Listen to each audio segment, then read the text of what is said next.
Lucky colours বলা বাকি ছিল ষষ্ঠী থেকে নবমী পর্যন্ত।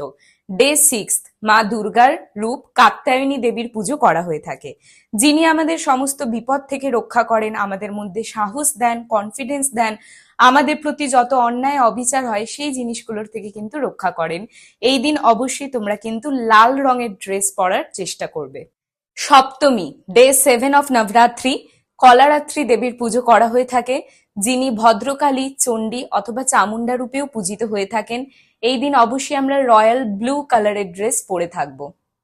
মা দুর্গার অষ্টম রূপ মহাগৌরী দেবীর পুজো করা হয়ে থাকে অষ্টমীতে। এই দিন আমরা পিঙ্ক কালারের ড্রেস পরবো।